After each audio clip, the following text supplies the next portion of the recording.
जय श्री कृष्णा बच्चों। आज आप पढ़ रहे हैं हिंदी की कक्षा 5 से पाठ 15 पन्ना का त्याग। पन्ना का त्याग के बारे में हम पढ़ेंगे।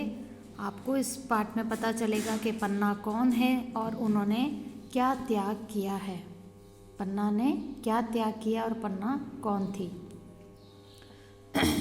बुंदेले हर बोलों के मुँह हमने सुनी कहानी थी, खूब लड़ी मर्दानी वह तो झांसी वाली रानी थी। बुंदेले हर बोलों के मुँह हमने सुनी कहानी थी। जो बुंदेल के रहने वाले, जो बुंदेलखंडी लोग हैं, उनके मुँह से हमने कहानी सुनी थी, खूब लड़ी मर्दानी वह तो झांसी वाली रानी थी। खूब लड़ी मर्दानी, मर्दानी यानी जो मर्दों के समान हो। मर्द कौन? पुरुष। और मर्दानी कौन? कि जो स्त्री पुरुष के समान ताकत रखती है, पुरुष के समान हिम्मत रखती है, उसे कहते हैं मर्दानी। तो खूब लड़ी मर्दानी वह तो झांसी वाली रानी थी। कहाँ की रानी थी वो? झांसी की। झांसी की, उत्तर प्रदेश में झांसी शहर है, वहाँ की वो रानी थी और वह खूब लड़ी थी। तो इसके बारे में हम पढ़ेंगे। ये पंक्तियाँ गुनगुनाता हुआ खूबीलाल घर में आया और जैसे ही अपना बस्ता मेज पर रखकर लौटना चाहा तो देखा कि जीजी खिड़की के पास बैठी हुई बड़े ध्यान से कोई पुस्तक पढ़ रही है। ये लाइन है जो बुंदेले हर बोलों के मुँह हमने सुनी कहानी थी, खूब लड़ी मर्दानी वह तो झांसी वाली रानी थी। ये पंक्तियाँ खूबीलाल गुनगुनाता हुआ घर में आया और अपना बस्ता उसने मेज पर रखा और वापस लौटना चाहता था, वापस जाना चाहता था। तो उसने क्या देखा कि जीजी खिड़की के पास बैठी हुई बड़े ध्यान से कोई पुस्तक पढ़ रही है। जीजी, जीजी, ओ जीजी, हाँ आ गए खूबी। तो वो क्या कर रही थी? जीजी जीजी करके खूबीलाल ने बुलाया। तो खूबीलाल क्या बोला? हाँ आ गए खूबी। जीजी बोली हाँ आ गए खूबी। हाँ आ गया। तुम तो पढ़ने में इतनी डूब गई थी कि मेरे आने का भी पता नहीं चला। सुनो जीजी, आज हमारी बाल सभा में बड़ा मज़ा आया। और वो जो खूबीलाल था वो अपनी जीजी को आवाज़ दे रहा था, जीजी, ओ जीजी। आप भी ऐसे ही आवाज़ देते हैं ना अपनी दीदी को। तो उसने वापस क्या कहा कि हाँ आ गए खूबी। हाँ आ गया। तुम तो पढ़ने में इतनी डूब गई थी कि मेरे आने का भी पता नहीं चला।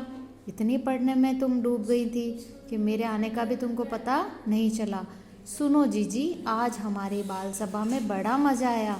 आज जो हमने बाल सभा मनाई, बाल यानी बच्चे। बाल किसको कहते हैं? आपके जो सर के बाल हैं उसके बारे में बात नहीं हो रही है। बाल यानी छोटे छोटे बच्चे। तो बच्चों की जो सभा होती है उसे हम क्या कहते हैं? बाल सभा। तो आज हमारी बाल सभा में बड़ा मज़ा आया। अच्छा क्या हुआ? अंत्याक्षरी हो रही थी ना। रविंद्र का नंबर आया तो ब से आरंभ होने वाली कविता उसे आई ही नहीं। तब मैंने वह पंक्ति बोल दी, बुंदेले हर बोलों के मुँह। तो जैसे ही खूबीलाल अपने दीदी को क्या बता रहा था कि हमारे आज बाल सभा में हमको बहुत मज़ा आया। जैसे आपको भी कभी स्कूल में बहुत अच्छा लगता है तो आप घर पे जाके अपनी बात बताते हो ना कि आज हमारे विद्यालय में ये हुआ और हमें बहुत मज़ा आया था। उसी तरह खूबीलाल भी अपनी दीदी को बता रहा था कि बाल सभा में बड़ा मज़ा आया। तो दीदी ने पूछा अच्छा क्या हुआ? अंत्याक्षरी। तो वो वापस क्या बोलता है? अंत्याक्षरी हो रही थी ना। तो क्या हो रही थी? अंत्याक्षरी हो रही थी। मतलब उसके अंदर अंत्याक्षरी में क्या होता है कि जिस शब्द पे आपने कुछ भी बोला और उसका अंत है, अंत वाले अक्षर पे वापस आपको दूसरे कोई कविता या गीत आपको शुरू कर देना होता है। तो उसने कहा अंत्याक्षरी हो रही थी ना। रविंद्र का नंबर आया तो ब से आरंभ होने वाली कविता उसे आई ही नहीं। अंत्याक्षरी में आपके ऊपर कोई ना कोई शब्द का आपका नंबर आता है कि इस शब्द से आपको आरंभ करना है कविता को। तो उसका रविंद्र का नंबर आया और उसको ब से आरंभ करना था, लेकिन उससे कविता आई नहीं। तब मैंने वह पंक्ति बोल दी, बुंदेले हर बोलों की मुँह। तो वो अपनी दीदी को बता रहा था खूबीलाल कि रविंद्र को तो आ ही नहीं रहा था और मैंने बुंदेल ब पे शुरू करके वो कविता बोल दी। तो इसमें कौन सी बड़ी बात हो गई? सुनो तो सही जीजी, मैंने एक पंक्ति बोली थी ना। अब वो क्या बोलता है? दीदी क्या बोलती है कि इसमें कौन सी बड़ी बात हो गई, किसी बच्चे को नहीं आया तो तुमने उसकी जगह ब पे कविता बोल दी, तो इसमें कौन सी बड़ी बात हो गई। तो वापस वो क्या कहते हैं, सुन तो सही जीजी, मैंने एक पंक्ति बोली थी ना, कुछ लड़कों ने हल्ला कर दिया और कहा पूरी कविता बोलो, पूरी कविता बोलो।